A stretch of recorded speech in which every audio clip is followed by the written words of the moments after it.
Hey, Mr. P here. We are talking about the structure of DNA today. And so the last lecture, lecture 1, we talked specifically about the experimentors and the experiments, Griffith, Avery, Hershey Chase, Chargaff, Rosalind Franklin, Watson and Crick, and how all of these individuals led to our current understanding of DNA, not only as a structural molecule, but also as a functional molecule. Okay, now let's dive into what DNA is actually composed of and how the structure of DNA relates to its function. All DNA molecules, okay, are double-stranded, and because they're double-stranded, they are what we call anti-parallel. Anti-parallel is basically just like it sounds. It's not parallel because the two strands are running in opposite directions. Okay, if it was truly parallel, you would have two rays running in the same direction and never intersect, right? That's parallel. Anti-parallel is when you have one ray moving in one direction while you have the other ray moving in the other direction. Now, they're never going to intersect, so it is parallel, but they are running in opposite directions, so it's anti-parallel. The three components of all nucleotides are the phosphate, the sugar, and the nitrogenous base. Okay, now DNA has deoxyribose sugar, RNA has ribose sugar. Okay, now if you look at the structures of these bases, and these are just the 4 nitrogenous bases associated with DNA, you will notice that there are 2 bases, A and G, that have 2 rings each. Okay, and we call this a ring and this a ring. So this is a double ringed base, and this is a double ringed base. A and G are purines, and T and C are pyrimidines. Now you recall from the last lecture we talked about an acronym or a way to remember the bases. Kansas is pure ag, A and G being the purines, and because agriculture is a very large industry in Kansas, we know that the largest industry in Kansas is a purely agricultural state. So pure ag, purines, A and G. And then by default, thymine and cytosine, T and C, would be our opposite bases. You'll also recall that we talked a little bit about hydrogen bonding. Notice that the A and T, adenine and thymine, are bonded twice. These are hydrogen bonds. Notice they are dotted lines. Hydrogen bonds are a fairly weak bond compared to ionic and covalent bonds. But C and G are bonded 3 times. A and T are bonded twice. And so if A tried to bond with C, you'll notice that C wants to form 3 bonds, but A doesn't have another portion of its molecule to bond with down here, and so it will not bond with C. And so that's one of the ways that DNA has created kind of an evolutionary ability to only pair with its base pair.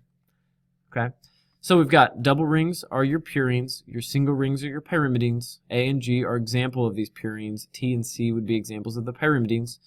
And then sugar is the only other difference between RNA and DNA. Remember, DNA contains deoxyribose sugar, and RNA contains ribose sugar.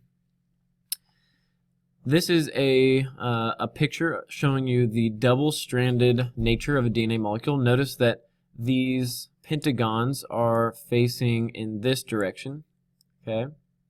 And then over here, the pentagons are facing in the opposite direction. And so that's one of the ways we show the anti-parallel nature of this DNA molecule. We'll talk a little bit about the actual carbons. This is the first prime carbon, second, third, fourth, and then there would technically be a 5th carbon here. This top is an oxygen. Okay, so these sugars are pentose sugars, and they are specifically deoxyribose and ribose, but they are a 5-carbon sugar. Again, 1, 2, 3, 4, and then 5-carbon sugar. 1, 2, 3, 4, 5. We'll talk in depth about the phosphate being attached to the 5-carbon. We'll talk about the adjacent or next nucleotide being attached to the 3rd carbon, and we'll talk about the nitrogenous base being attached to the 1' carbon. The 2nd and 4th carbons are kind of just there between the 1st, 3rd, and 5th. Okay, 1st is attached to the nitrogenous base, 3rd is attached to the phosphate, 5th is attached to its own nucleotide phosphate. Okay, this would be the adjacent nucleotide. All of these nitrogenous bases and nucleotides are connected by hydrogen bonds. Okay, so remember A and T are joined by 2 hydrogen bonds. G and C are joined by 3 hydrogen bonds. This bond is an ester bond. This bond also is an ester bond. And so you will see this term, phosphodiester bond, and yes, this is an A plus detail. You absolutely want to know phosphodiester bond. If we break this word apart, phosphodiester, di means 2, phospho means phosphate, and ester is ester bonds. And so 2 ester bonds attached to the phosphate, we get phosphodiester bond. Okay, and so that would make up the backbone. The backbone is basically a phosphate, sugar, phosphate, sugar, phosphate, sugar, phosphate, sugar. We call that the sugar phosphate backbone, and that backbone is held together by phosphodiester bonds. How do the purines and pyrimidines bond? If you notice from 2 slides ago, we always had a purine bonded to a pyrimidine. Purine, remember, is the double-ringed structure, and the pyrimidine is the single ring structure, and we always have a double with a single. Notice that these dotted lines represent the width of the DNA molecule, and there would be hydrogen bonds here. There might be 3, there might be 2, depending on what the bases actually are. We cannot bond 2 pyrimidines together because notice they don't fill the full width of that DNA molecule, and then conversely we can't bond 2 purines together because it becomes too wide and actually exceeds the width of that DNA molecule. So this is not correct. This is not correct.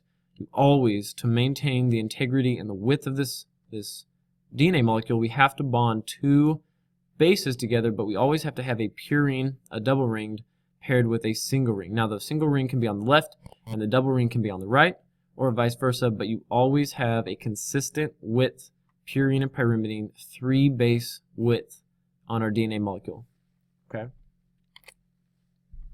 This shows you the single strand of DNA molecule in a little more detail. Notice that now we have the primed carbons. This would be the first carbon, second, third, fourth, fifth, and then our phosphate. The phosphate we always said was attached to the 5' carbon. The adjacent nucleotide is always attached to the 3' carbon, and the base, the nitrogenous base, is always attached to the 1' carbon, or the first carbon. Nothing is attached to the 2nd or 4th carbon.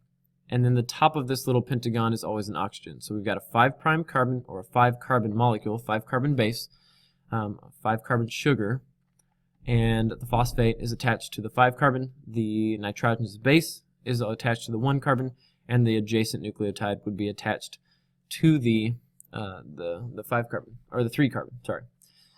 Now, you'll notice that the top carbon on this molecule is the 5', and the very bottom carbon on this molecule is the 3', and so we have a overall 5' to 3' direction, okay, or a 5' to 3' orientation. Notice we go 5 to 3, we go 5 to 3 in a downward direction. Then we go 5 to 3 in a downward direction, and then we go 5 to 3 in a downward direction, and then 5 to 3 in a downward direction. And so we're always moving from top to bottom as we go 5' to 3'.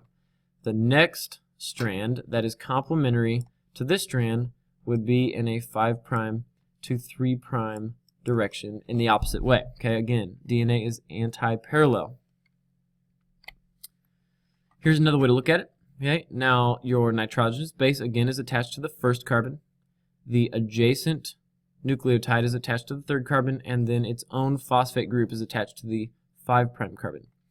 Notice that there are A's, T's, C's, and G's. A and G being the purines. Notice that this base is longer. T and C being the pyrimidine. Okay, pyrimidines are your smaller bases. Purines are your larger bases.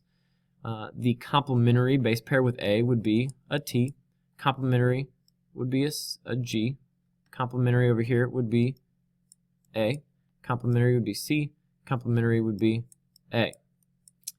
This would be the complementary strand to this strand of nucleotides.